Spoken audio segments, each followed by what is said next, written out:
Hey, what's up guys, and welcome to this week's 10-minute video. We are on the second part of Give 'em the Pickle. This week what we are going to be talking about is one subject, and one of the most important, that is attitude. You know, one of the things that we always say, and really we're going to go ahead and let Mr. Farrell say the rest, but is you're always on stage, whether it be for your peers or as well the customers are out. So go ahead and watch the rest of this video, and good luck with the questions as the week goes on. I spoke to a bunch of garbage men. They brought me in to speak on customer service. I gave the talk, and they gave me a big hand. They loved it, da-da-da-da.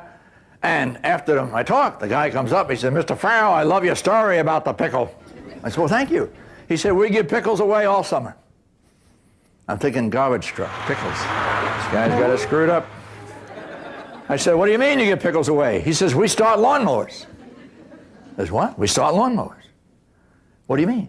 He said, "Well, my son and I, we drive around, he helps me in the summertime, and we see somebody up on their lawn cranking away. We stop the truck, go up there, and we start the lawnmower for them. We can start any lawnmower ever made." I says, "You got it.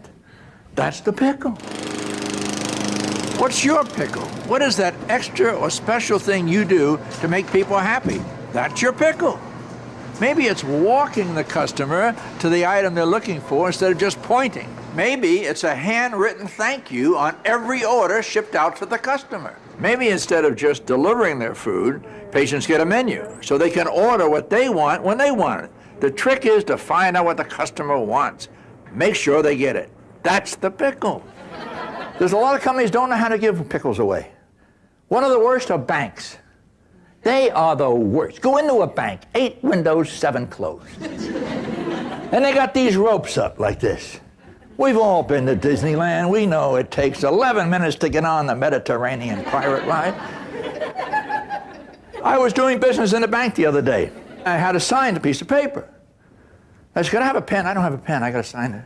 She says, "Yes." She hands me a pen on a chain.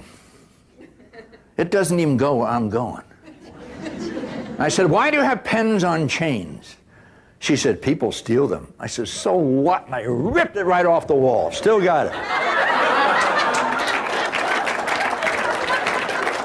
I said to her, "Put the name on the pen, let them steal them, use it for advertising, for crying out loud." She's going for the phone, 911, I know it. And no, I'm sorry, it's not your fault. I have no right yelling at you. I'm sorry. Just tell your bank manager to have a sign made for every teller's window.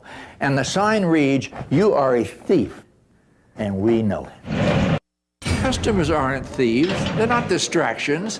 Customers give us everything we want. They buy our next car for us. They pay our rent. They tell us what to put on the menu. They tell us what to order next time. They tell us how to succeed. So who are they? They're the boss. They are why we are here. Do you really think that? Because that's the second key to great customer service. Attitude. How you think about your customer is how you treat them. They're the boss, whether they look like a boss or not. My granddaughter graduates junior high. Her and about 35 kids saved the money, worked hard, babysat, you name it. They made enough money to fly from Portland, Oregon to New York City, Boston, Washington, D.C., do the historic route. First airplane ride, first time out of town. And she came home, and we had a little party, sort of make a little celebration. We said, "Elizabeth, how was it? Did you have a good time?" "Oh, Grandpa, it was great." I said, "What'd you like best?" "Oh, the shows in New York. And then Boston was fun, walking the Magic Mile." And then she said, "Grandpa, do you ever travel on American Airlines?" I said, "Boy, very seldom. Very seldom." She said, "Oh, that's good. They're mean." I said, "What do you mean they're mean?" She said, "Well, we got off in Chicago and we had time, so we all got out and looked around, and we got back on and we lost our tickets. We didn't know where we were sitting, and they got really upset, and I heard one of the stewards turn to the other young lady. She said, 'Bunch of dumb brats.'" Well, what harm can it do with a giant airline or any airline to insult a whole bunch of kids on their first flight? Some people say, "Oh, I won't hurt anything." No.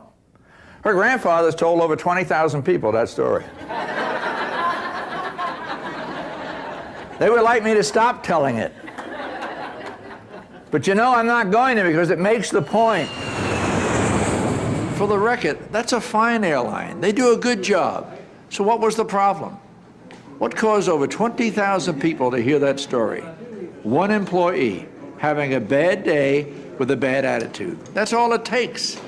Never forget that you are the face of your company to every customer you come in contact with.